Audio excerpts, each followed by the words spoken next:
Riya, come fast. Aryan is not well.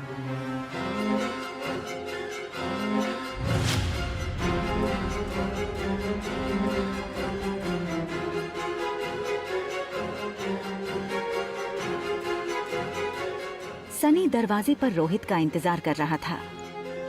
Rohit सीधा bedroom की तरफ भागा और वहां रोहित ने जो देखा वो उसकी समझ से बाहर था।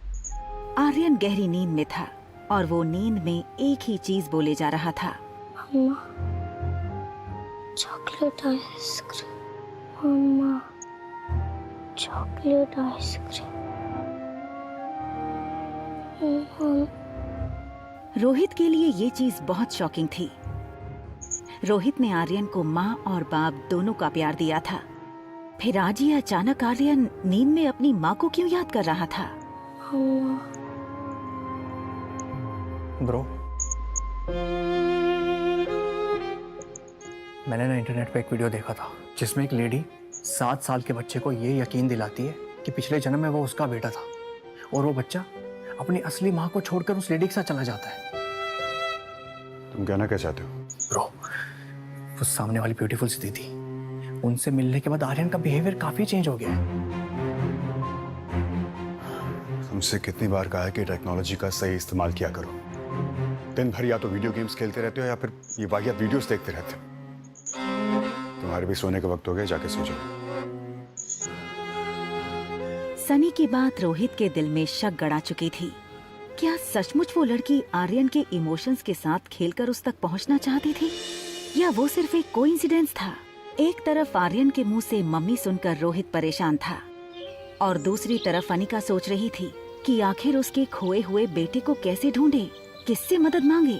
इन 6 सालों में अनिका ने सारे गुमशुदा बच्चों की पूरी जानकारी इकट्ठा की हुई थी। अनिका उस इंसान तक पहुंचना चाहती थी जिसने उसके बेटे को हॉस्पिटल से किडनैप किया था, लेकिन कोई भी सुराग उसके हाथ नहीं लग रहा था।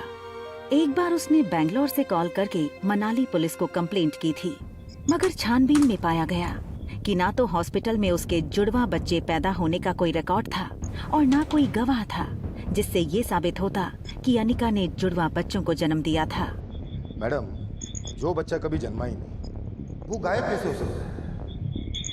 वो ये सब सोच ही रही थी, तभी अनिका को याद आया कि उसकी स्कूल का एक दोस्त पंकज इन दिनों मनाली पुलिस में सब इंस्पेक्टर है। हेलो पंकज, अनिका बोल रही हूँ। Hi Anika, how are you? Anika ने पंकज को अपनी कहानी बताई कि कैसे एक आदमी ने डिलीवरी के तुरंत बाद हॉस्पिटल से उसका बच्चा चुराया था। प्लीज कुछ करो ना, कोई तो रास्ता होगा जिससे मैं अपने बेटे तक पहुंच सकूं। पंकज पहले से ही इस केस से वाकिफ था। देखो अनिका, ऑफिशियली मैं तुम्हारी कोई मदद नहीं कर सकता क्योंकि कहीं भी कोई भी ऐसा रिकॉर्ड नहीं है जिससे ये साबित हो कि तुम्हारे जुड़वा बच्चे हुए थे। I am really sorry Anika.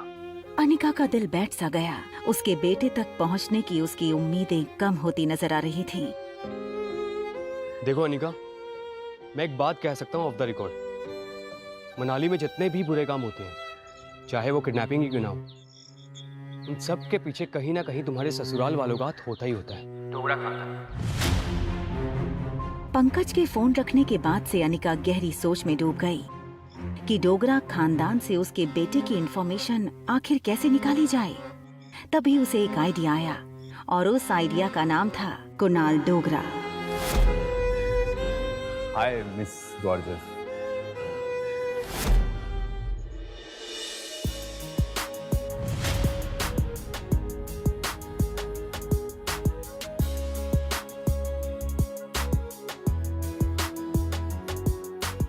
रिया अभी अपनी गेम में इतनी इन्वॉल्व थी कि उसके पास क्या चल रहा है उसकी कोई खबर ही नहीं थी।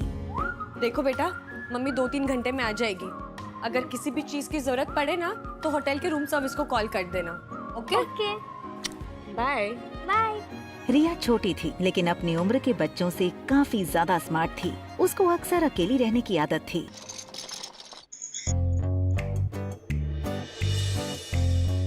और सुनो, कुछ भी हो जाए रूम से बाहर मत निकलना। हमारे रूम के सामने ही ना एक छोटा पागल और एक बड़ा पागल रहता है, ठीक है? नहीं जाऊंगी।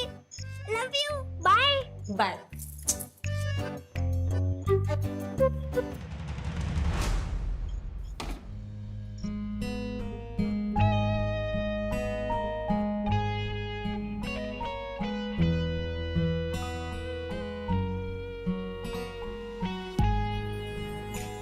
अनिका जान चुकी थी कि जब उसने रोहित को पागल कहा तब वो उसके पीछे ही खड़ा था।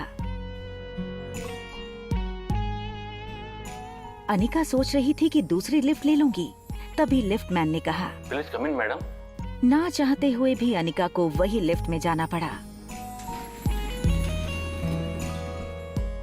अनिका सोच रही थी कि आखिर रोहित ने उसकी बात सुन के कुछ रिएक्ट क्यों नहीं किया। वहीं दूसरी तरफ रोहित इस लड़की को समझने की कोशिश कर रहा था। आपने छोटा पागल किसको बोला? आपके होटल में रहने वाले मेहमानों की प्राइवेसी का बिल्कुल ख्याल नहीं रखा जाता क्या? हमारी होटल मनाली की सबसे सेफ और सिक्योर होटल है। इतनी सिक्योरिटी के बावजूद ना कल मेरी चॉकलेट आइसक्रीम चोरी हो गई थी। इनफैक्ट कुछ डाकू आए और मेरी आइसक्रीम लूट के चले गए। एक्सक्यूज मी, आपने हमें डाकू बोला? हाँ बोला, क्योंकि कल तुम्हारी वजह से पहली बार मैं अपनी बेटी को दिया हुआ प्रॉमिस पूरा नहीं कर पाई। क्या मतलब? वो चॉकलेट आइसक्रीम आप अपनी बेटी के लिए लाई थी?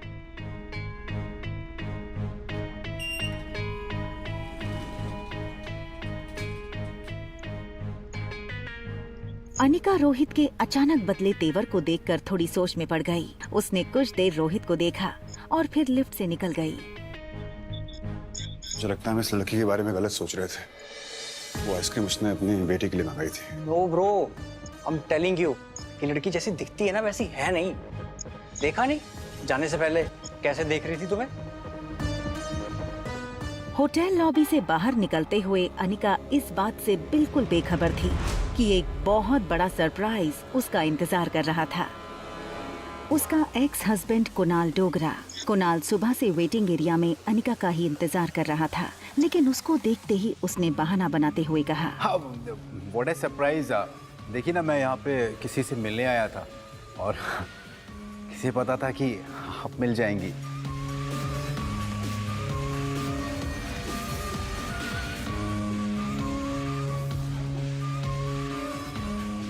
Thank you. My pleasure. वैसे यहाँ पास में ना एक बहुत अच्छी कॉफ़ी शॉप है, तो क्या आप मेरे साथ कॉफ़ी पे इफ़ यू चल सकती हैं? अनिका ने हाँ कर दी। कुणाल को अपनी लक पर विश्वास नहीं हो रहा था। That's great। लेकिन कितनी अजीब सी बात है ना कि हम लोग लगातार 2 दिन से मिल रहे हैं, लेकिन एक दूसरे का नाम ही नहीं जानते हैं अभी। अब वैसे hi, my name is Kunal Dogra and yours?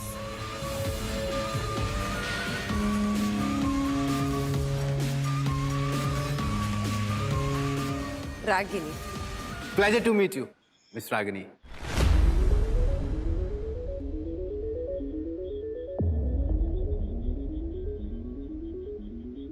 देखा, मैंने कहा था ना ब्रो, हमें लड़कों को फंसाने की आदत है इस लड़की की। और होटल में चेक इन के टाइम इसने अपना नाम अनिका गुलेरिया बताया था। भैया यू शुड बी केयरफुल। हमें और आर्यन को ना इस लड़की से बच के रहना चाहिए।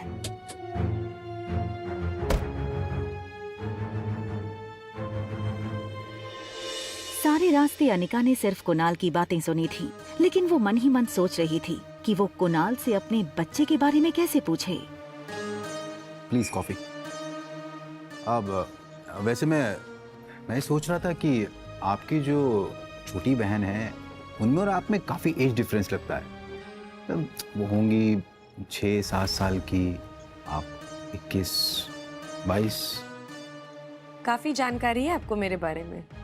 हाँ, मतलब वैसे कुछ जानकारी मैंने भी आपके बारे में इकट्ठा की हुई है। अच्छा जी।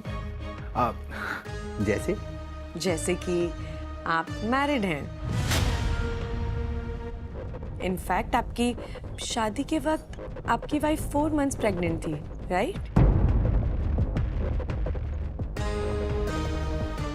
रागिनी, तुम ये सब कैसे जानती हो? अरे आप ही ने कहा था ना कि मनाली में किसी से भी कुणाल डोगरा के बारे में पूछ लो तो वो मुझे आपके घर तक पहुंचा देगा।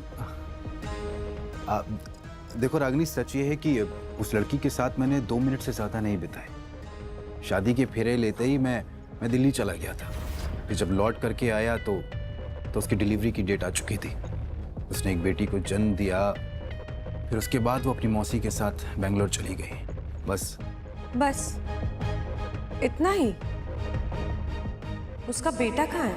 ये सुनकर कुणाल एकदम से सुन्न हो गया। उसकी आवाज जैसे उसके हलक में अटक गई हो। कौन सा बेटा? तू किस बेटे की बात कर रही है? उसका बेटा, उस लड़की ने जुड़वा बच्चों को जन्म दिया था ना, तो लड़का कहाँ है? कुणाल चौंका तो था ही, लेकिन साथ ही उसको हल्का सा शक हुआ कि रागिनी इस तरह अनिका के बारे में क्यों पूछ रही है। और तभी अनिका बात घुमाते हुए बोली, ऑनेस्टली मैं किसी ऐसे से दोस्ती नहीं कर सकती जो अपनी लाइफ की बातें मुझसे छुपाए। I am really sorry.